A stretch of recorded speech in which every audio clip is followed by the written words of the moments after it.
বরিশাল নগরীর নথুল্লাবাদ বাসস্ট্যান্ডে দ্বিতীয় দিনের মতো বিক্ষোভের প্রস্তুতি নিচ্ছেন ছাত্র জনতা, কিন্তু আজ সকাল থেকেই ওই এলাকা ঘিরে রেখেছে আইন শৃঙ্খলা বাহিনী। সেখানে রয়েছেন আমাদের সহকর্মী সালেহ টিটু, সরাসরি যুক্ত হব তার সাথে। টিটু, বর্তমানে পরিস্থিতি কেমন দেখছেন এবং জনসাধারণ বা কি বলছেন? ধন্যবাদ স্বর্ণা আপনাকে। আসলে 11টায় বলকের কর্মসূচি পালন করার কথা ছিল, কিন্তু সকাল থেকে কিন্তু এখানে সেনাবাহিনী, র্যাব, পুলিশ সদস্য সহ আইন শৃঙ্খলা বাহিনীর সদস্য পুরো নথুল্লাবাদ এলাকা কর্ডন করে রাখে। তার পরিপ্রেক্ষিতে কিন্তু যারা আন্দোলন করছে তারা কিন্তু 11:30টার পরে তারা মহাসড়কে চলে আসে। মহাসড়কে চলে এসে তারা কিন্তু আন্দোলন শুরু করেছে এবং তাদের আন্দোলনকে ঘিরে রেখেছে কিন্তু এই র্যাব, পুলিশ এবং সেনাবাহিনীর সদস্যরাই। তার মাঝেই কিন্তু তারা এই আন্দোলন চালিয়ে যাচ্ছে।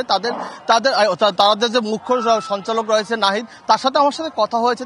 তারা জানিয়েছেন যে আমরা দীর্ঘদিন ধরে প্রায় আমাদের বিভিন্ন সড়ক, মহাসড়ক, মেডিকেল ক্যাম্পাস সব বিভিন্ন জায়গায় আমরা আন্দোলন করেছি প্রায় 15 দিনের উপরে, কিন্তু এখন পর্যন্ত স্বাস্থ্য মন্ত্রণালয় থেকে কিংবা স্বাস্থ্য উপদেষ্টার পক্ষ থেকে তাদেরকে কোনো কথা জানানো হয়নি যে এই তাদেরকে যৌক্তিক দাবি, এই দাবিগুলো মানা যাবে কিনা, তাদের এই দাবিগুলো মেনে নিতে হলে তাদের কি কি উদ্যোগ গ্রহণ করেছে, এই ধরনের তাদেরকে কোনো কথা বলা হয়নি। এই কারণে কিন্তু তাদের এই আন্দোলনটা আরো কঠোর হচ্ছে। তারা বলছেন আমাদের সাথে যতক্ষণ পর্যন্ত স্বাস্থ্য উপদেষ্টা কথা না বলবেন ততক্ষণ পর্যন্ত তারা এই আন্দোলন চালিয়ে যাবে। সে আন্দোলনের পরিধি প্রয়োজন হলে সে আন্দোলন আরো কঠোর করবে তারা।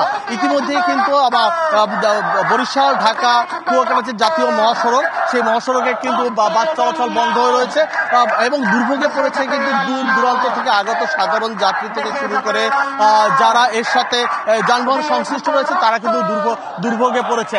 এবং এই দুর্ভোগের ব্যাপারে তারা বলছেন যে আমাদের সাধারণ মানুষ যারা রয়েছেন তাদেরকে দুর্ভোগে না ফেলে অন্যভাবে কি আন্দোলন করা যায় কিনা এই ব্যাপারটা আসলে দেখা উচিত। এখন আমার সাথে কথা হয়েছে আন্দোলনকারী, তারা বলছেন আসলে দুর্ভোগ আমরা তো ফেলতে চাই না। আমরা আন্দোলন যে সময় শুরু করেছি সে প্রথম সে সময় শুরু করেছি, সেই সময় থেকে যদি এইভাবে আন্দোলনটা করা মন্ত্রণালয় থেকে তাদের দিকে দৃষ্টি দিত তাহলে এইভাবে আন্দোলন শুরু হতো না। মোনালিসা হেভি ফ্লো 15 পিস প্যাকেটের সাথে 8 পিসের একটি প্যাকেট একদম ফ্রি। আচ্ছা, আমরা এখন কথা বলবো যে এই যে আন্দোলন হচ্ছে এটা জনসাধারণ দুর্ভোগ পৌঁছে, আসলে আপনি এটা কিভাবে দেখছেন? আমি এটা দেখছি এভাবে যে আসলে এই আন্দোলনটা তো সঠিক, কারণ আমরা সাধারণ পাবলিক যে সময় যাই, তো ওখানে যাইলে আমার একটা অসুস্থ লোক যদি নেই, তো যদি বলি যে ভাইয়া টলি আছে, বলে নাই। আমি বলি যে ভাই এই তো টলি আছে, তাহলে আপনি বললেন কেন নাই? ভাই এই যে লোক নাই। আমি যদি তাদের 100 টাকা দেই অত 150 টাকা দেই, তাহলে বলে যে আপনি টাকা দিলে তাহলে আপনার নিয়ে দেওয়া যাইবে। যা টলির সাবজেক্ট গেল, যদি আমি সিটে যাই তাহলে আমার সিটে মনে করেন বেড দেয় না, যে ভাই বেড।